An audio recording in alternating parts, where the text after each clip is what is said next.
എല്ലാ നാമത്തീനും മേലായ നാമം, ഭക്തർ ജനം വാഴ്ത്തും നാമം. എല്ലാ മുഴങ്കാലും മടങ്ങിടും തിരുമുമ്പിൽ, വല്ലഭത്വമുള്ള നാമം. എല്ലാ മുഴങ്കാലും മടങ്ങിടും തിരുമുമ്പിൽ, വല്ലഭത്വമുള്ള നാമം. ശ്രീയേശു നാമം അതിശയനാമം, ഏഴേനിക്കിമ്പനാമം. ശ്രീയേശു നാമം അതിശയനാമം, ഏഴേനിക്കിമ്പനാമം. അപ്പോസ്തലനായ പൗലോസ് റോമർക്കെഴുതിയ ലേഖനം അധ്യായം 2. അതുകൊണ്ട് വിധിക്കുന്ന ഏത് മനുഷ്യനുമായുള്ളവേ, നിനക്ക് പ്രതിവാദം പറവാൻ ഇല്ല. അന്യനെ വിധിക്കുന്നതിൽ നീ നിന്നെ തന്നെ കുറ്റം വിധിക്കുന്നു. വിധിക്കുന്ന നീ അത് തന്നെ പ്രവർത്തിക്കുന്നുവല്ലോ. എന്നാൽ ആ വക പ്രവർത്തിക്കുന്നവരുടെ നേരെ ദൈവത്തിൻ്റെ വിധി സത്യ അനുസരണമായിരിക്കുന്നു എന്ന് നാം അറിയുന്നു. ആ വക പ്രവർത്തിക്കുന്നവരെ വിധിക്കുകയും അതുതന്നെ പ്രവർത്തിക്കുകയും ചെയ്യുന്ന മനുഷ്യ, നീ ദൈവത്തിൻ്റെ വിധിയിൽ നിന്ന് തെറ്റി ഒഴിയുമെന്ന് നനയ്ക്കുന്നുവോ? അല്ല, ദൈവത്തിൻ്റെ ദയ നിന്നെ മാനസാന്തരത്തിലേക്ക് നടത്തുന്നു എന്ന് അറിയാതെ നീ അവൻ്റെ ദയ, ക്ഷമ, ദീർഘശാന്തി എന്നിവയുടെ ഐശ്വര്യം നിരസിക്കുന്നുവോ? എന്നാൽ നിന്റെ കാഠിന്യത്താലും അനുതാപമില്ലാത്ത ഹൃദയത്താലും നീ ദൈവത്തിൻ്റെ നീതിയുള്ള വിധി വെളിപ്പെടുത്തുന്ന കോപ ദിവസത്തേക്ക് നിനക്ക് തന്നെ കോപം ചരിച്ച് വെക്കുന്നു. അവൻ ഓരോരുത്തന് അവനവൻ്റെ പ്രവൃത്തിക്ക് പകരം ചെയ്യും. നല്ല പ്രവർത്തിക്കുന്ന വേണ്ടുന്ന സ്ഥിരത കൊണ്ട് തേജസ്സും മാനവും അക്ഷയതയും അന്വേഷിക്കുന്നവർക്ക് നിത്യജീവനും, ശാഠ്യം കൊണ്ട് സത്യമനുസരിക്കാതെ അനീതി അനുസരിക്കുന്നവർക്ക് കോപവും ക്രോധവും കൊടുക്കും.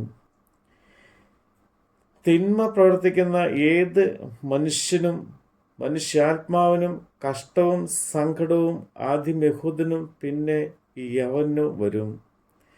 നന്മ പ്രവർത്തിക്കുന്ന ഏവന് മഹത്വവും മാനവും സമാധാനവും ആദ്യം യഹൂദനും പിന്നെ യവനും ലഭിക്കും. ദൈവത്തിൻ്റെ പക്കൽ മുഖപക്ഷമില്ലല്ലോ. ന്യായപ്രമാണമില്ലാതെ പാപം ചെയ്യുന്നവരൊക്കെയും ന്യായപ്രമാണം കൂടാതെ നശിച്ചു പോകും. ന്യായപ്രമാണം ഉണ്ടായിട്ട് പാപം ചെയ്തവരൊക്കെയും ന്യായപ്രമാണത്താൽ വിധിക്കപ്പെടും. ന്യായപ്രമാണം കേൾക്കുന്നവനല്ലോ ദൈവസന്നിധിയിൽ നീതിമാൻ. ന്യായപ്രമാണം ആചരിക്കുന്നവരത്രേ നീതീകരിക്കപ്പെടുന്നത്. ന്യായപ്രമാണം കേൾക്കുന്നവരല്ല ദൈവസന്നിധിയിൽ നീതിമാന്മാർ. ന്യായപ്രമാണം ആചരിക്കുന്നവരത്രേ നീതീകരിക്കപ്പെടുന്നത്. ന്യായപ്രമാണമില്ലാത്ത ജാതികൾ ന്യായപ്രമാണത്തിലുള്ളത് സ്വഭാവത്താൽ ചെയ്യുമ്പോൾ ന്യായപ്രമാണമില്ലാത്ത അവർ തങ്ങൾക്ക് തന്നെ ഒരു ന്യായപ്രമാണം ആകുന്നു. അവരുടെ മനസാക്ഷി കൂടെ സാക്ഷ്യം പറഞ്ഞും അവരുടെ വിചാരങ്ങൾ തമ്മിൽ കുറ്റം ചുമത്തുകയോ പ്രതിവാദിക്കുകയോ ചെയ്തുകൊണ്ട് അവർ ന്യായപ്രമാണത്തിൻ്റെ പ്രവൃത്തി തങ്ങളുടെ ഹൃദയത്തിൽ എഴുതിയിരിക്കുന്നതായി കാണിക്കുന്നു. ദൈവം യേശുക്രിസ്തു മുഖാന്തരം മനുഷ്യരുടെ രഹസ്യങ്ങൾ എൻ്റെ സുവിശേഷ പ്രകാരം ന്യായം വിധിക്കുന്ന നാളിൽ തന്നെ. നീയോ യഹൂദൻ എന്ന് പേർ കൊണ്ടും ന്യായപ്രമാണത്തിൽ ആശ്രയിച്ചും ദൈവത്തിൽ പ്രശംസിച്ചും ന്യായപ്രമാണത്തിൽ നിന്ന് പഠിക്കിയാൽ അവൻ്റെ ഇഷ്ടം അറിഞ്ഞും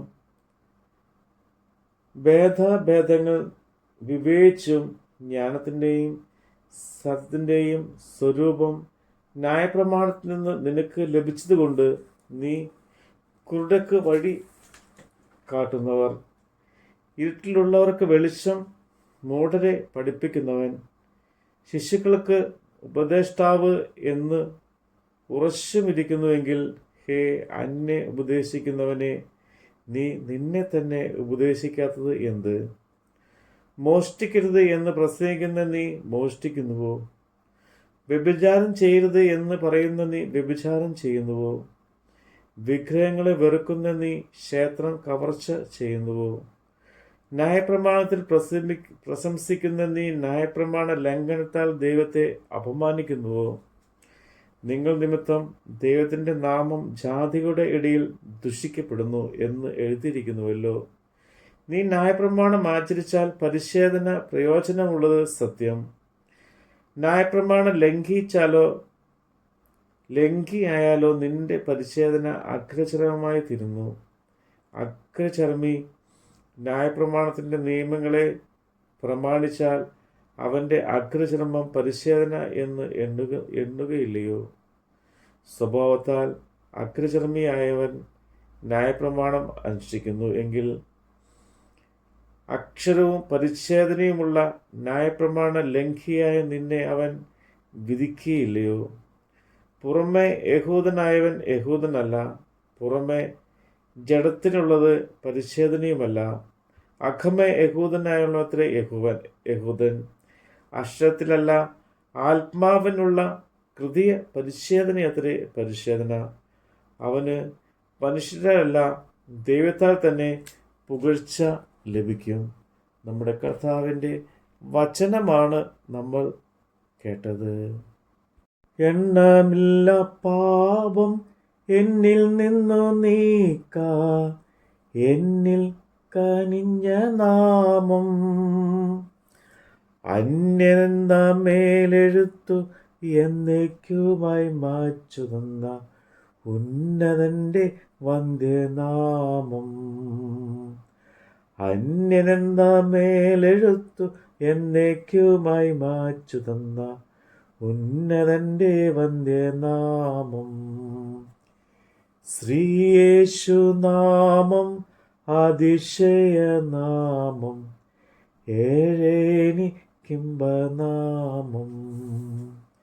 ശ്രീയേശുനാമം അതിശയനാമം, ഏഴേനിക്കിമ്പനാമം.